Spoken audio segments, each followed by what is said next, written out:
Maging updated sa mga kaganapan tungkol sa ekstensyon at agrikultura. Agribalitaan. Alamin ang iba't ibang programa at serbisyong ekstensyon. Agrisalitaan. At tunghayan ang mga kaaba-abang na kaganapang pang-agrikultura. Agri-abangan. Dito lang yan sa inyong provider of extension advice and services in agriculture. This is Ating Kaugnay Podcast.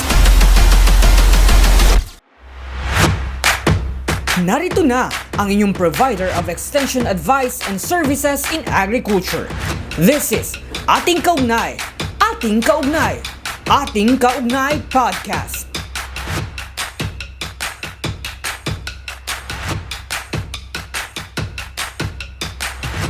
Magandang araw po sa ating lahat and welcome po sa ika-6 na episode ng ating Kaugnay Podcast, provider of extension advisory services. Atid po sa inyo ito ng Agricultural Training Institute, Bicol. And of course, pang-6 na po ito and then tuloy-tuloy lang po ito at parehas lang po ito ng ating mga nakaraang episode ng ating podcast. So ngayong araw po ay makakapanayam natin ang isa sa mga kumbaga ano siya ng ating LSA, mga pioneer na cooperator ng ating LSA. And actually isa po siyang architect, okay, by profession. Now naka-engaging po siya sa agriculture. Now makikilala po natin siyang lubusan. Lahat po tayo and sama-sama po nating i-welcome ang ating pong resource person ngayong araw, si Architect Marlon Longabella, ang may-ari ng Longabella's Kalikasan Farm na isang kilalang learning site for agriculture na matatagpuan po sa Daraga, Albay. Magandang araw po, Sir Magandang Architect araw, Marlon. Sir Mike, Sir Chan, at sa lahat ng nanonood nitong podcast. Okay, si Sir Marlon po si Architect Marlon ay mas kilala sa tawag na Lakay. Sir Lakay, okay? So, pwede po ba namin, sir, papaano ba tayo nagumpisa na kumbaga makatrabaho at makaugnay natin yung ating ATI? Okay po, magandang araw ulit. Sir Mike, itong Longabella's Kalikasan Farm, na tatag ito before 2017, at na-accredit 2017. Yeah, so, yung mga una po nating LSA talaga. At hanggang ngayon, sa ngayon po ay School for Practical Agriculture na tayo, or LS2.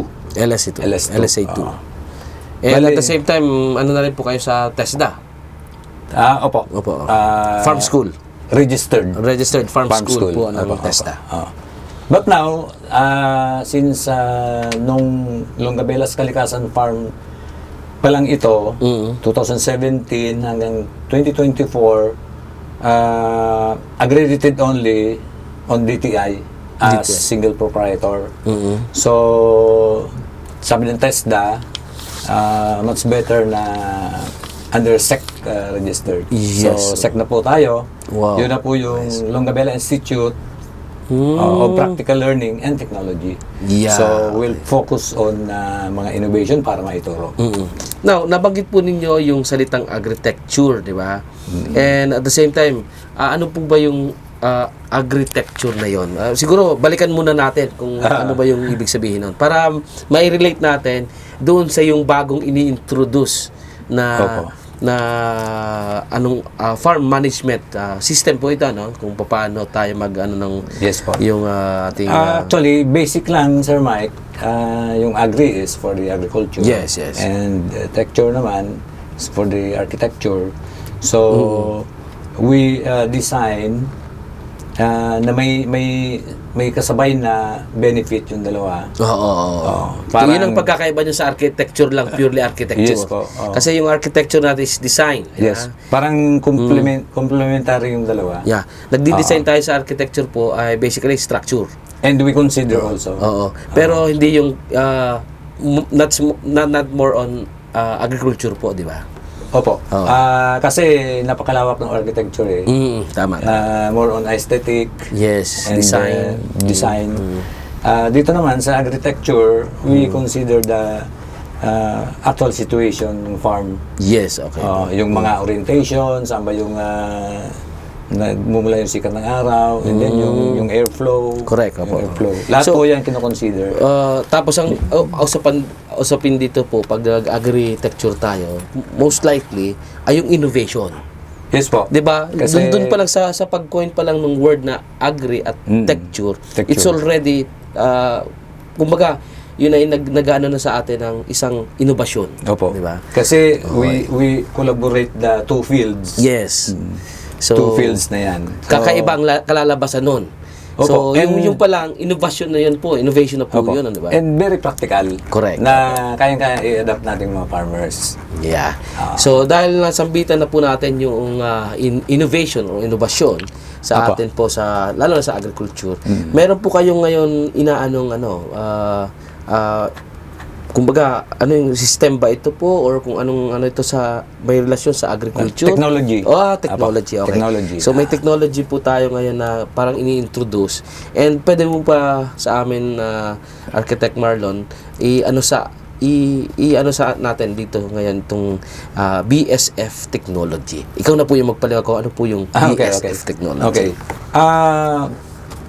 Mula 2016 and hanggang ngayon, bale, siyempre pag may nakikita tayo na sa social media, iniisip agad natin ano yung mga innovation. Anong baka mas madali, Yes. mas hindi magastos. Correct. So, ganun palagi. And then, hanggang nakaka-create tayo ng sarili nating parang magiging enterprise. So, from that few years ago, marami ng different or various enterprise. Katulad ng vermicast, Correct. yung mga asexual propagation, kahit ano sa crops, yung mga technology sa crops, sa livestock, mga iba-iba, Sir Mike. Hanggang one time, meron akong friend way back 2018, which is nagsisi nga ako kasi yung technology na kinuwento niya sa akin, ito nga na black soldier fly, Okay. ay hindi ko binigyan ng pansin. Oo. Thinking, yung unang-unang pumasok sa isip ko, baka maging peste later on. Yes. Kasi itong black soldier fly is insect. Insect. Siyempre, ang unang pumasok sa isip ko, baka maya, nag-swarm, naggrupo sa nyog, hindi naging peste sa palayan, sa maisan, or sa ibang pananim. Ako pa yung sisihin. Oo. Kasi Dinala diba, mo, parang may mga experiences tayo tulad ng golden Kohol, cohol. correct. Yeah. Ganyan po. Na dinala sa atin. Siyempre, yun yung unang kasi iniisip din natin yung kapakanan ng iba. Okay. But then, Pero yung friend mo, sir, galing saan yan? Yung ganon? galing abroad siya. Oh, so basically technology to ng ibang din. Opo, opo. Okay. Which is very adaptable dito kasi Yes. tropical country tayo. And kahit nga sa Africa, applicable din ito. So, yun, one time ay nagpa-process kami, Sir Mike, kasi nagbebenta kami ng vermicompost. Naghihingi ako ng mga bio-waste doon sa kalapit namin na MRF facility sa munisipyo ng Daraga. So, may isang sako doon. Mabuti nga, hands-on kasi ako kaya natutuklasan ko mga bagay-bagay. May isang sako ng balat ng saging na bulok na. Nung binungkal namin yung sakong yun, basa-basa sa ilalim kasi bulok, nandoon yung mga larvae. Larvae po ang tawag doon sa uod ng black soldier fly. And parang bumalik sa isip ko yung inintroduce nung friend ko from Indonesia. So, nireview ko doon sa YouTube. Tiningnan ko kung parehas yung uod. So, yun nga, the same. Magmula noon, kinuha ko na yung mga larvae na yon at mayroon akong sira na mosquito net. Yun. Doon ko na sila pinatira hanggang pinag-aralan ko na yung mamaya kukwento ko yung process kung paano. Kung paano Mga start. nagagamit. Oo, ginagamit. So, yun, simula. Una, ito ay fly. So, Opo, Black fly. Soldier Fly. Yung Oo. fly na yun po ay ordinary nang nasa atin. Opo. Kasi, hindi siya kumbaga Imported. galing pa sa ibang bansa. Hindi po. dinala dito. So, nandito na sa atin. Nandito lang. Ah, okay. Ang kaibahan nito, Sir Mike, at sa mga pakinig na tagapakinig natin, pag ito kasi tinawag na langaw eh. Langaw. Para sa akin, sana hindi ito tinawag na langaw. Oo, kasi yung itsura, papakita sa ni Chad siguro yun. Tsura niya, langaw din talaga. Pero ang kaibahan nito, ito yung langaw na hindi binubugaw. Hindi siya binubugaw kasi nga may pakinabang. At naisip ko nga ito, sabi ko, sa kanila, tinatawag nilang Black Soldier Fly. Parang gusto kong tawagin itong waste converter. Fly. Waste converter fly. Okay. No, WCF.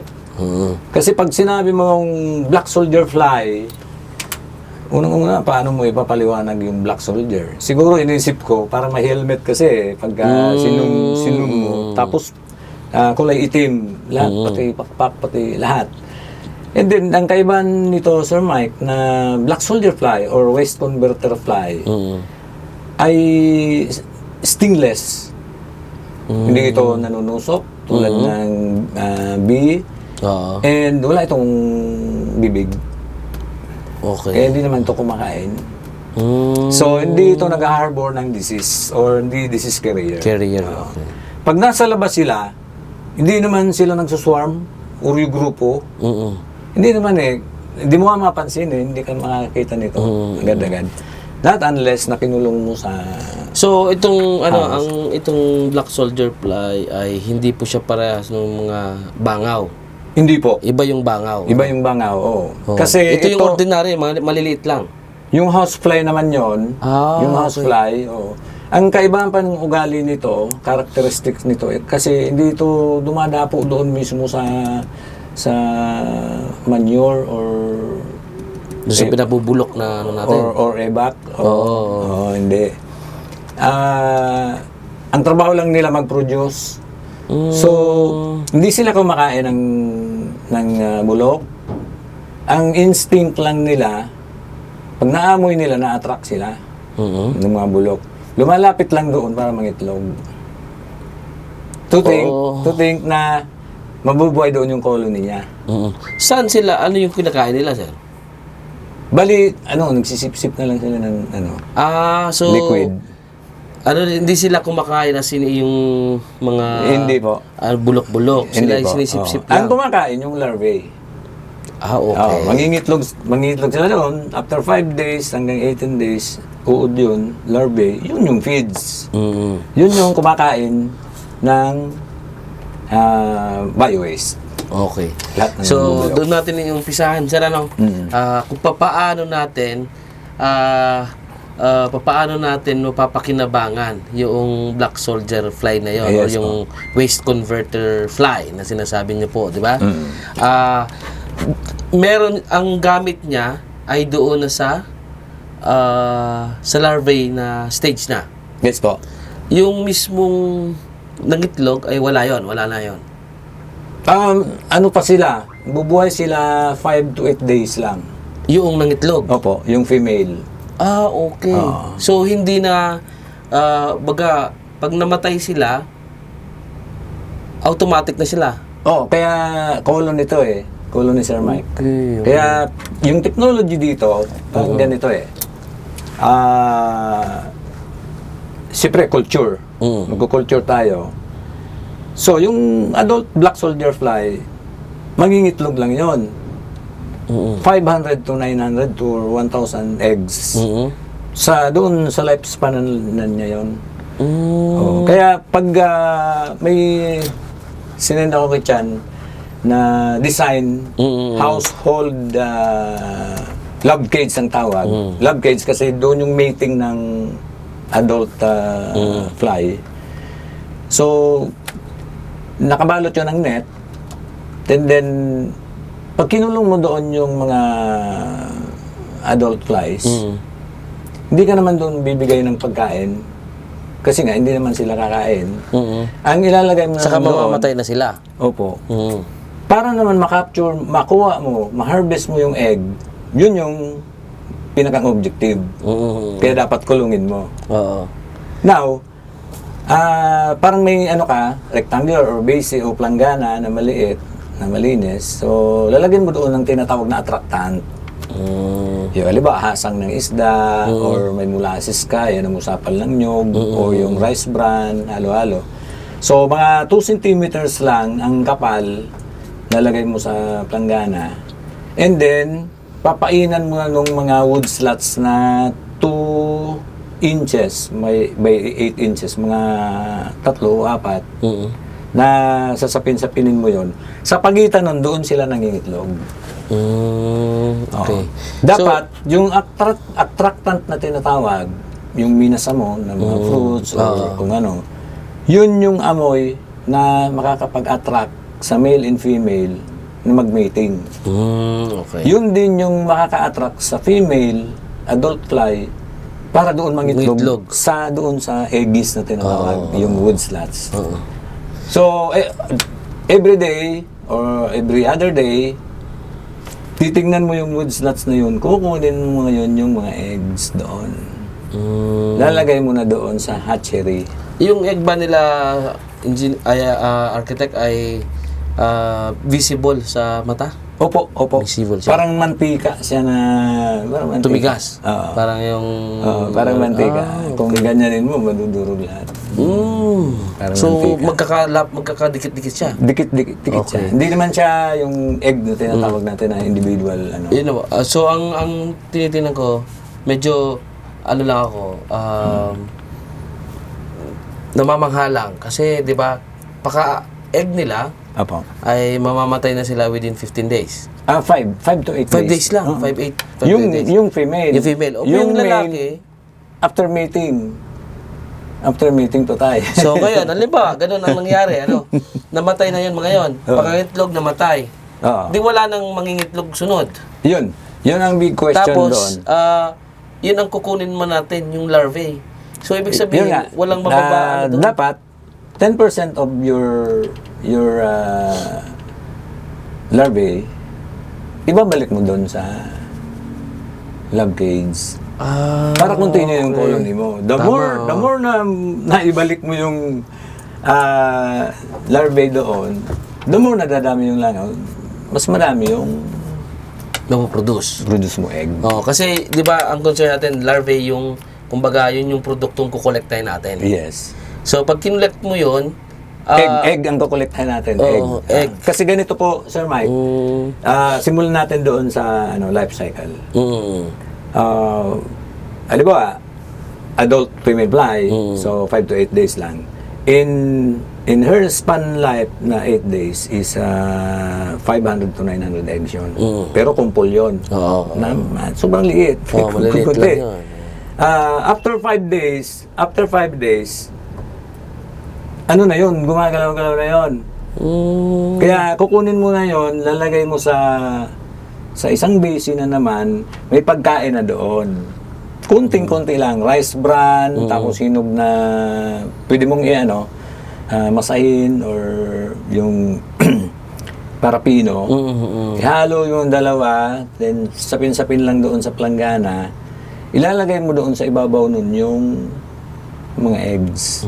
Pero may net na pino lang. Another 5 days, mahuhulog sila doon kasi ayaw nila sa liwanag. Kakain na sila. Yun na yung time naman na ilagay mo na doon sa tinatawag na biopond. Ang biopond, yun na yung doon mo na sila ilalagay hanggang lumaki. Mga 10 days old up to 20 days old na yun. So 10 days sila doon sa kahit plywood na, kahit anong lalagyan, doon mo na ilalagay yung mga waste mo, kitchen waste, bio waste, patay na manok, lagay mo doon. Yun yung pagkain. And then, yung larvae doon, yun na yung direkta ng feeds.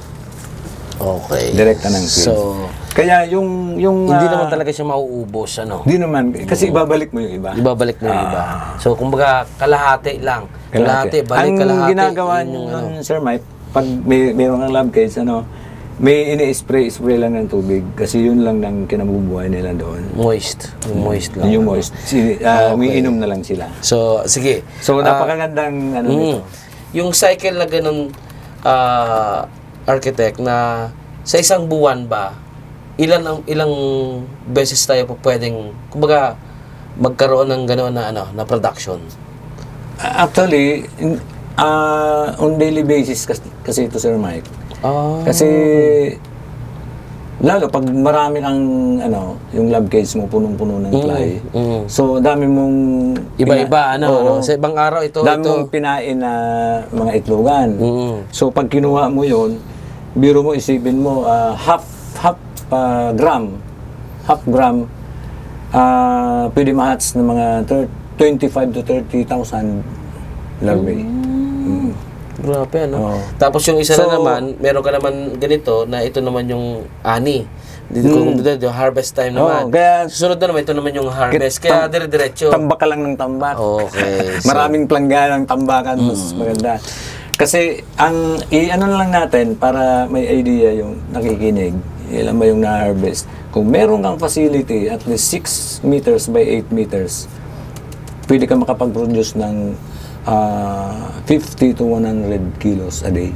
100 Kilos a day. kilos. Oh, okay. And then, ang bio-waste mo niya na kailangan, na pampakain lang noon, say, Yung mga galing sa mga market. yes. Yung mga nabubulok na mga fresh, mabulok na, yung mga reject na prutas. Gulay, prutas. Okay. Siguro mga 300 kilos na waste. Yun din papakain mo sa kanila. Yun. Hindi naman yun everyday. Oo. Hindi naman everyday yun. Pag natambakan mo na yun, hintay-hintay ka lang. Pag malalaki na, feeds na. Tapos may design pa dyan, Sir Mike.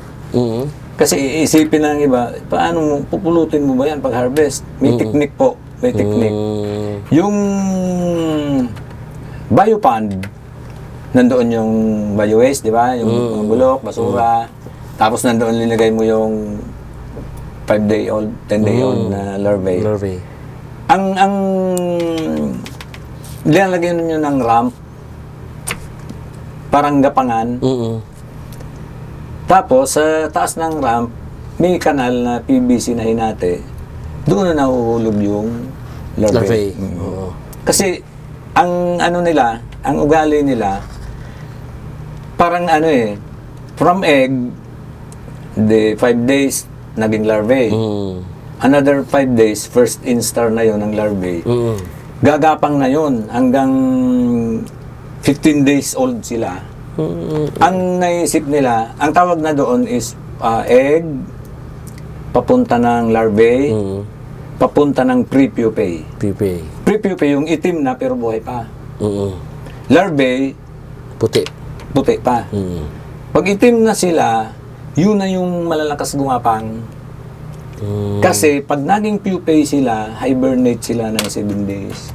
Parang hinimatay. Kaya naghihanap sila ng himlayan.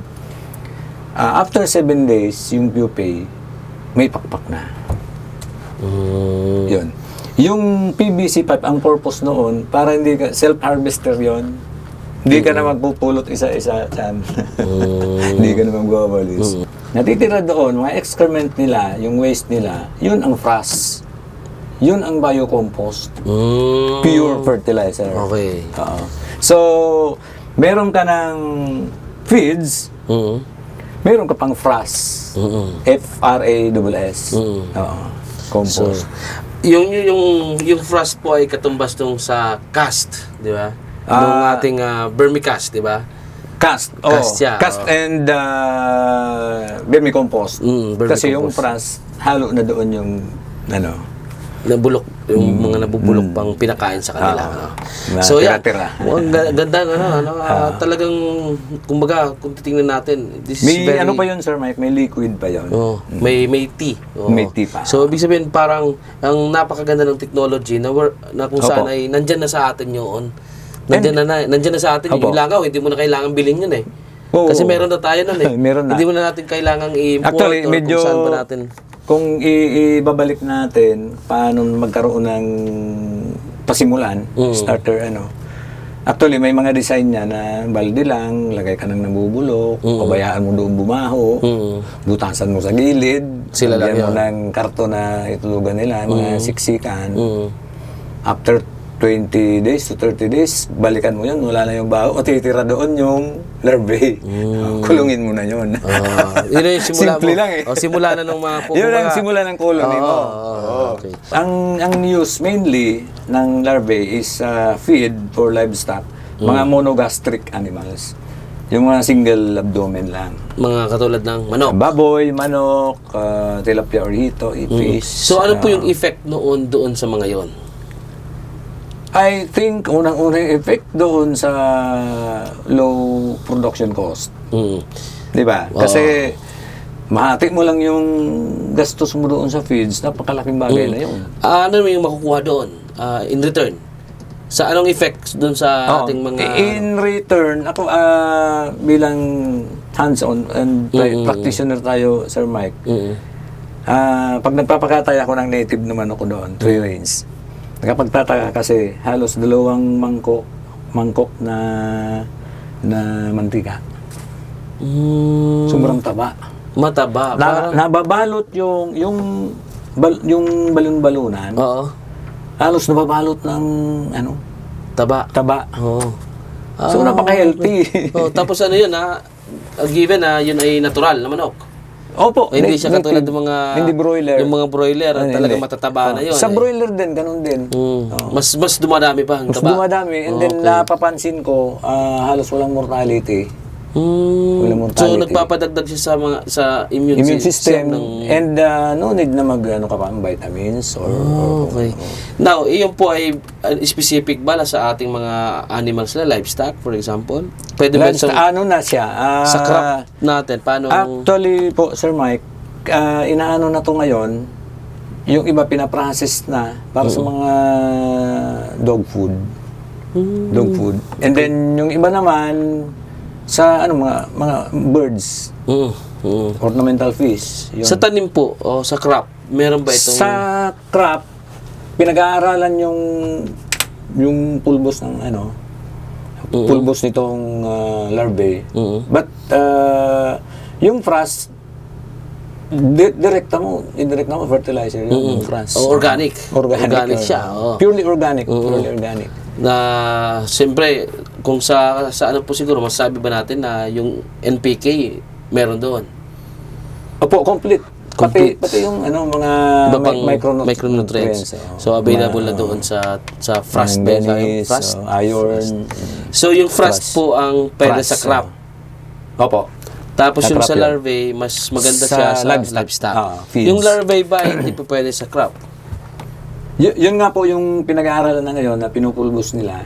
Hinahalo. Okay. So kailangan pa mag-undergo ng na kailangan pang pulbusin. Isang way na para mai-travel mo itong feeds na to, di ba? May nag-order sa Central Luzon.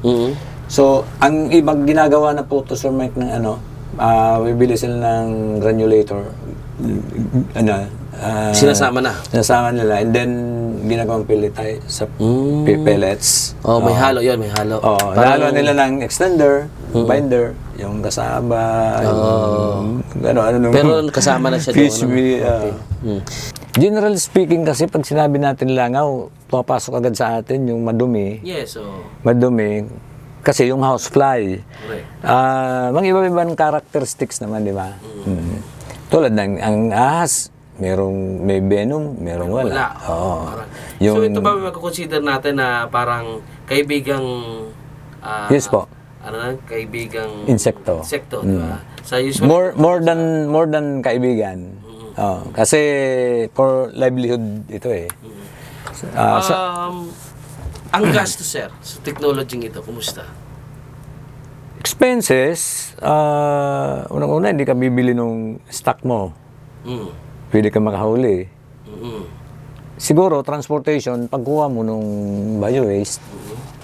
Hindi, paggawa ng mga sinasabi mong mga lab Cages. Okay lang. Pwede bamboo. Minimal lang kasi. Pwede bamboo. Gusto mo medyo matagal-tagal, PVC. Parang gano'n. Pinakang efficient na gamitin is yung metal faring. Metal faring. Yung kisame, mura lang yun eh. Tapos Oo. maraming sobra. Nakakabili ka ng mga sobra-sobra. Scrap. Pero kahit bamboo, pwede. Basta ang importante, mabalot mo ng net. Net. Ang net po ay kulambo. Yung kulambo kasi, May size ba yung net na dapat na? yung kulambo kasi Sir Mike, may nabasa ako na treated for mosquito. So, hindi natin lang baka mamaya kontra yun kasi insect din sila. Mas maganda yung net na white na pang ano talaga. Yung pangdakip Pang greenhouse. pangdakip ng insect, di ba? Pang greenhouse. Yun yung maganda. Sila naman kasi, hindi, itong BSF to, sa actual na makita mo to, Sir Mike, pag nandyan sila sa lab cage, halimbawa, malaki yung ginawa mo, pag pumasok ka, hindi sila yung pag lumapit ka, nag-aalisan. Hindi mo, nadadapo yan sa'yo, kahit saan. Hindi siya magaslaw na fly. Doon lang talaga siya sa area niya. Halimbawa, nandyan siya, pag ginan mo, pwedeng lumipat sa ano mo. Okay. Parang pwede siyang ano yun, no? Oo, pwede mo siyang hawakan-hawakan. Hawakan. Pero pag nasa labas sila, hindi mo sila makikitang nagsasama-sama. Spread sila kanya-kanyang... Pero dapat hindi sila lumabas. To contain, para magkaroon ka ng harvest ng egg, i-contain mo sila. Oo. Hindi ba sila, yung paglabas nila, mabalik sila? Hindi na. Hindi ganun sila. No? So, hindi na. parang hindi siya... Maybe. Kailangan talaga... Maybe kung open na talaga, tapos may lagay ka doon na gustong-gusto lang yung amoy, doon ulit yan mangingitlog. Pero hindi ka sigurado. Okay. So, napakaganda po ng teknolohiya and hopefully, sir, pwede natin i-promote kung may mga upcoming baga tayong mga training para ma-share natin itong technology ito. So, go ahead po, sir. Okay po. Dahil po dito sa mga natutuklasan na ganito na parang naiiba pa sa atin, ano?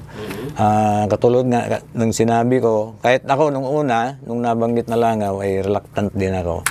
So, mas maganda pala talaga na tinutuklas muna natin ano yung mga bagay-bagay na yung pala, akala natin ganun lang, akala natin peste, Pero may pakinabang. pero may pakinabang pala. So, napakagandang i-share ito sa lahat ng farmers kasi itong cultivation po ng black soldier fly ay industry na sa ibang bansa, sa Africa, sa Indonesia, sa Malaysia. So, sana po mapagtuunan ito ng pansin ng nasa sektor ng agrikultura na malaking tulong ito. Papatunayan ko po sa inyo. Kaya po kung may time kayo, pasyalan ninyo yung mga posts ko sa page Longabelas Kalikasan Farm page. Maglalagay po ako doon ng mga tips at agriculture nga, Sir Mike. Pati yung paggawa ng kulungan, kung saan makakamura. Si Chan siguro papakita yon. Ganun po, ang bali, dalawang purpose po itong bibigay namin sa inyo yung technology para doon sa pagpa-farming natin at technology doon sa paggagawa kung paano masuportahan yung technology natin. So, dahil po dyan, yung Longabelas Kalikasan Farm po sa Anislag Daraga Albay, magpapa-training po kami ng seminar workshop on black soldier fly cultivation, management, and technology. Para po matutunan ninyo at may kasama po itong mga starter kit din. Wow, nice. Sasabayan ko na Sir Mike nung preview pay. Para pag-uwi nila, may mosquito sila. Pero na silang may umpisa na. So, para yun nga, ang benefits mo nito is ma-counter natin yung mataas na bilihin ng mga feeds. Mabataba. Kasi itong buhay na black soldier fly larvae na feeds na to ay nagkukontain ng 60% pagbuhay ng protein. Samantala yung mga feeds natin commercially nasa 25 to 28 content lang ng protein. Pero pag binibenta nito, naka-vacuum na, parang dry na sila, nasa 40% pa naman yung protein content. Parang nag-reseco na. Yes. Oo. Okay, so maraming salamat po, Architect Marlon, Sir Marlon, Sir Lakay, sa iyo pong di ba, ng teknolohiya atin pong napag-usapan. So, ito sana ay maganda yung maganda yung mo po na may bahagi ito sa iba para dumami. Oo. Hindi tayo titigal. Okay, maraming salamat po diyan sa ganung yung natin na tulungan. Anyway, 'di ba, sabi ko nga kanina si Sir Marlon po ay LSA. So isa po sa mga LSA na tinitingnan natin dito na yung makatulong yun sa mga kapwa farmer. Advocacy po yun ng LSA. Kaya maraming salamat po Sir Marlon. And syempre, sabi nga, agriculture is our wisest pursuit because it will in the end contribute most to the real wealth, good morals, and happiness. According po yan kay Thomas Jefferson. Okay? So, maraming salamat po, Sir Marlon. Siya po ang ating LSA cooperator ng Longabelas Kalikasan Farm na matatagpuan po sa Daraga Albay. Kaya nga po, yung gusto, i-follow po ang page ni Sir Marlon. Longabella Kalikasan Farm page. So doon po tayo makikipag-ugnayan kay Sir para at least sabi niya kung may mga trainings, ma-invite kayo doon, and sigurado pag uwi nyo meron din kayong dalang moskitero or yung ating black soldier na pwede natin pag-umpisan. So ayan po, maraming salamat po sa lahat ng ating mga nag-aantabay at sumusuporta sa ating Ating Kaugnay Podcast, provider of extension advisory services ng ATI Bicol. Of course, maraming salamat sa ating Center Director, Ma'am Elsa Parot, and at the same time sa ating mga kasamahan po dito sa ATI. And syempre, nasa atin po, sa ating nakatuwang po natin ngayon sa podcast po, si Sir Chan, ang ating media production specialist.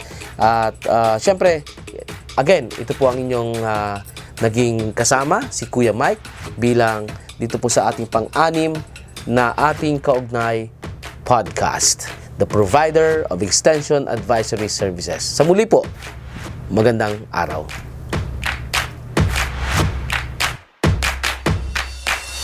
At yan ang Ating Kaugnay Podcast, hatid sa inyo ng Department of Agriculture's Agricultural Training Institute Regional Training Center 5. Ito ang Ating Kaugnay, Ating Kaugnay, Ating Kaugnay Podcast.